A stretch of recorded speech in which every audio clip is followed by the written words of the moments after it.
Bonjour et bienvenue chez Musc et Angoisse. Alors aujourd'hui, on va voir la caisse à outils. Comme je vous l'ai dit, à l'époque, je faisais partie d'une association qui aidait les gens qui avaient des troubles anxieux. Et lors de nos groupes de soutien, nous avons essayé tous ensemble de trouver des outils pour lutter contre les troubles anxieux. Donc chacun a amené son idée, son petit truc qui aide dans la vie de tous les jours.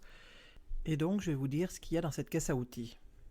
Tout d'abord, la chose principale, c'est la respiration. Respirer avec le ventre permet de diminuer la sensation d'angoisse. On en a déjà parlé. Vraiment, faites vos exercices de respiration parce que c'est vraiment la première chose à faire. Ensuite, il faut apprendre à se relaxer. Alors, se relaxer, c'est pas facile non plus quand on a des crises d'angoisse. Donc, il y a des exercices que vous trouvez à nouveau dans les livres ou sur le net où vous devez aspirer modérément par le nez, par exemple, bloquer votre respiration pendant quelques secondes.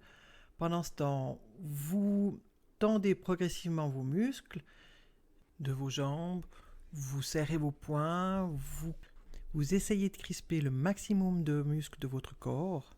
Vous attendez quelques secondes et puis vous expirez en disant relax et vous relâchez vos muscles. Et vous verrez que cela vous amènera une sensation de détente. Dans notre caisse à outils, il y avait aussi le fait qu'il fallait avoir une bonne hygiène de vie, c'est-à-dire manger sainement et dormir suffisamment. C'est pas toujours facile de dormir à nouveau quand on a des angoisses, mais quand on ne dort pas assez, c'est là que l'angoisse prend le dessus. Moi, si j'ai fait des crises d'angoisse, c'est en grande partie parce que j'étais quelqu'un qui ne dormait pas assez. J'allais toujours dormir à 2 heures le matin, et à un moment, mon corps il a dit « Stop !» Alors voilà, le mieux c'est de ne pas attendre que votre corps vous dise ce que vous devez faire. Donc hygiène de vie, sommeil, et aussi ce qui est ressorti de la caisse à outils, c'est de faire du sport. On sait qu'en faisant du sport, on va sécréter des endorphines, et cela nous provoque une sensation de bien-être.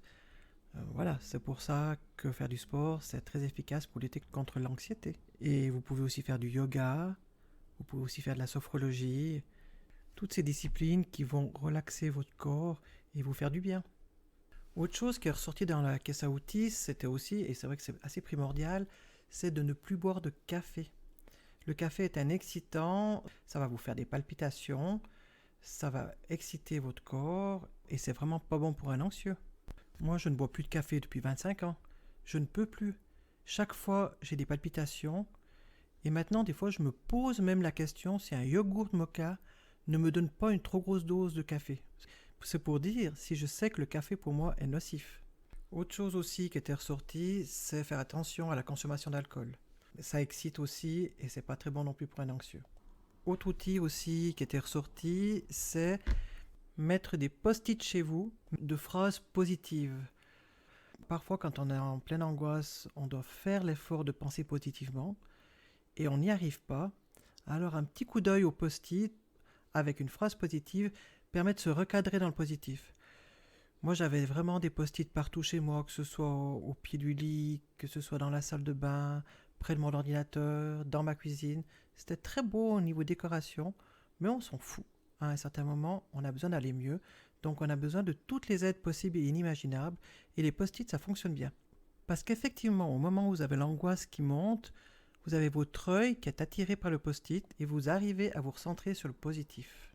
À part ça, dans les outils, il y a aussi le rire. J'ai déjà dit dans des précédents audios, vraiment, le rire permet de prendre du recul et d'alléger notre souffrance. À nouveau, si on arrive à le faire. Autre chose aussi qui a été dit, c'était se donner des engagements à court terme. Il faut dire, il est midi et jusqu'à 2 heures, je ne rumine pas. Essayez de se donner des petits challenges. Ça ne sert à rien de voir à 24, 48 heures. C'est vraiment dire, voilà, maintenant, je vais vraiment essayer de faire le stop, comme on l'a vu aussi. Stop. Là maintenant, si j'ai une pensée d'angoisse, je l'arrête et je me donne ce challenge jusqu'à 2 heures. Et à 2 heures, je peux réitérer l'engagement et dire, si je ne pense pas jusqu'à 16 heures, eh bien, ce sera bien. Autre outil, certaines personnes avaient besoin de s'arrêter plusieurs fois dans la journée et de se recentrer. Et pour cela, il faut peut-être mettre un post-it où c'est marqué « Qu'est-ce que tu es en train de faire maintenant ?» et regarder ce post-it et là répondre à la question en disant « Ah ben là maintenant je suis en train de peler des carottes » et ça va stopper votre rumination et ça va vous faire venir dans le moment présent et ça va vous aider à aller mieux.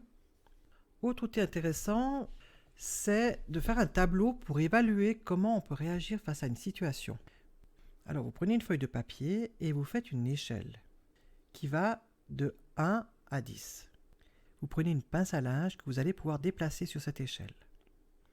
Et lorsqu'une situation se présente, par exemple, j'ai une tracasserie au boulot et tout d'un coup j'ai l'angoisse qui monte, dans nos têtes, souvent on est là et on voit la situation la pire.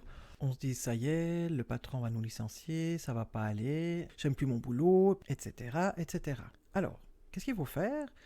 Vous allez vers cette échelle et vous essayez de noter cette situation.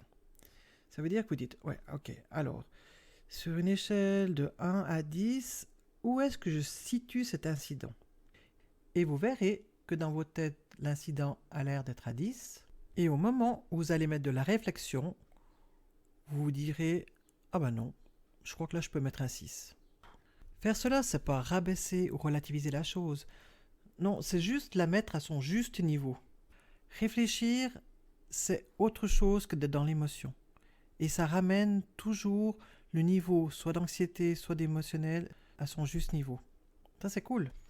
Alors voilà, et maintenant on va arriver au dernier outil. C'est l'outil, franchement, qui est à la mode maintenant, c'est la méditation. Moi, ce que j'ai bien aimé dans cet outil de méditation par rapport aux angoisses, c'est vraiment que on ne médite pas pour ne pas ressentir la peur. On médite justement pour ne plus avoir peur de la peur. Les bruits autour, ce qui nous agresse, on doit tout accepter. On ne les écoute pas, on les entend, mais on les accepte. Ils entrent par une oreille et ils sortent par l'autre. Et vous verrez que peu à peu, ils ne vous gêneront plus. Pour les pensées qui nous assaillent, c'est la même chose. Les angoisses et tout, on doit les accepter, mais on ne les suit pas. Moi, je sais qu'au niveau de la visualisation, ce que je faisais, c'est comme si je voyais mes pensées passer dans un train devant moi. Je disais, elles ne rentrent plus à l'intérieur de moi, elles passent devant moi, et je les regarde juste passer. Sans les juger, elles passent, elles font leur vie, et je m'en occupe pas. Ce qui est important, de toute façon, reviendra à votre esprit plus tard, et ce qui ne l'est pas sera oublié. Je vous ai parlé dans un autre audio du flux de pensée qu'on peut avoir.